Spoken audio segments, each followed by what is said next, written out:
ایک مکے میں منڈی لگتی تھی، اس کا نام تھا حضورہ۔ یہ جو حضورہ منڈی تھی، اس منڈی پر ابو جہل کا قبضہ تھا۔ آج کل تو نہیں قبضہ ہوتا منڈیوں پر کسی کا، حضورہ نامی منڈی پہ نا ابو جہل کا قبضہ تھا۔ اونٹ بڑے خوبصورت تھے، شاندار تھے۔ اس نے کہا میں نے بولی دینی۔ ابو جہل نے اعلان کیا خبردار کوئی بولی نہ دے۔ بڑی دور تھا قبیلہ زبید، وہ آدمی واپس لے جا نہیں سکتا تھا، مجبور ہو گیا۔ ابو جہل کہنے لگا چوتھا حصہ قیمت دوں گا اور اونٹ تمہیں دے کے جانے پڑیں گے، یعنی اگر لاکھ کے ہیں تو 25,000 کے دو۔ بندہ بڑا پریشان ہوا، چودھریوں سے بات کی تو کہنے لگے بدماش بڑا ہے، ہم شریف لوگ ہیں، شریف اور بزدل میں، بزدلی کو شرافت کا نام نہ دو، پکی بات کر رہا ہوں، شریف اور بزدل میں شریف ضرور بنو پر بزدل نہ بنو۔ جی ہم جی شریف لوگ ہیں جی، وہ کیا مطلب؟ کوئی پاس نہ آیا، وہ بیچارہ نہ کونے میں بیٹھ کے رونے لگ گیا، کہنے لگا میں کدھر جاؤں یارو، میں واپس بھی نہیں لے جا سکتا، اور چوتھے حصے میں دے کیسے جاؤں، اتنا نقصان۔ وہ رو رہا تھا تو کہیں حضرت زید بن ارقم نے سن لیا۔ آپ فرمانے لگے کیوں روتا ہے؟ کہنے لگا یار میں نے تو اہل عرب کی تعریف سنی تھی، میرے ساتھ کھڑا ہی کوئی نہیں ہوتا۔ تو آپ فرمانے لگے تو نے عربی دیکھا ہی کب ہے؟ اگر کائنات کا حسین و جمیل عربی دیکھنا ہے تو جا حرم مکہ میں بیٹھا ہے، غریبوں کے ماوا رسول رحمت، ایک سادی سی چادر اوڑے حضور بیٹھے تھے۔ وہ زبیدی کہتے میں آیا، نبی کریم کو بات سنائی، حضور فرمانے لگے این الجمل کا، او کدھر ہے تیرے اونٹ؟ عرض کی حضور وہ وہاں ہیں۔ فرمایا چل نہ۔ حضور کوئی بولی نہیں لگا رہا، کوئی خرید نہیں رہا، ابو جہل گھنٹا پڑا، اس کے ڈر سے سہم گئے۔ حضور فرمانے لگے چل نہ، میں بولی لگاتا ہوں۔ اور دیکھو نرخ بازار محبت کا انوکھا ہو گیا، خود خریداروں شامل آ کے مولا ہو گیا۔ نبی کریم نے حضرت سعد بن ابی وقاص کو بلایا، حضرت عمر کو، حضرت ابو بکر کو، مدد کے لیے نہیں۔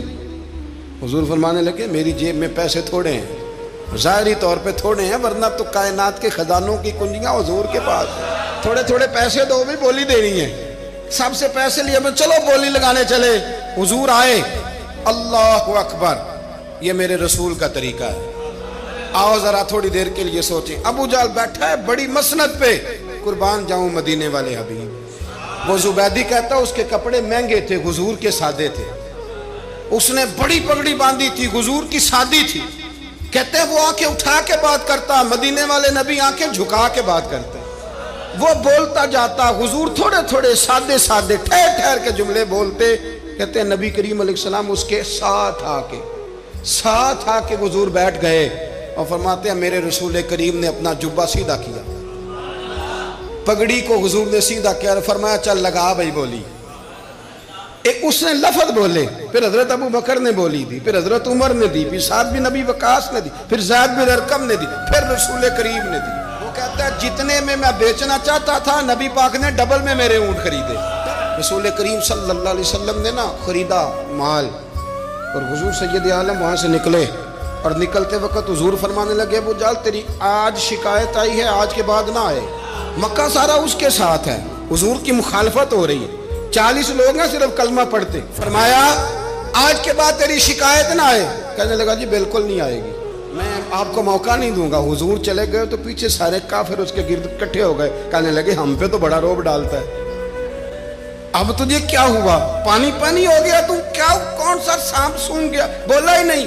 کہنے لگا مجھے لات و منات کی قسم، جب مصطفیٰ کریم میرے پاس آئے تو ان کے ساتھ ایسی ایسی طاقتیں تھیں، نیزے تھے، برچیاں تھیں، بھالے تھے، مجھے لگتا تھا میں نے سی کی تو میرے ٹکڑے ٹکڑے کر دیں۔ کہنے لگا جا پاگل ہو گیا، ان کے پاس تو چھڑی بھی کوئی نہیں تھی، وہ تو خالی ہاتھ ہیں، بکواس کرتا ہے، کچھ بھی نہیں تھا۔ کہنے لگا مانو نہ مانو، ان کے پاس بڑا کچھ تھا، اور اگلی بات جو اس نے کی وہ تاریخ میں محفوظ ہے، وہ تاریخ میں محفوظ ہے، وہ تاریخ میں محفوظ ہے، وہ تاریخ کا حصہ ہے۔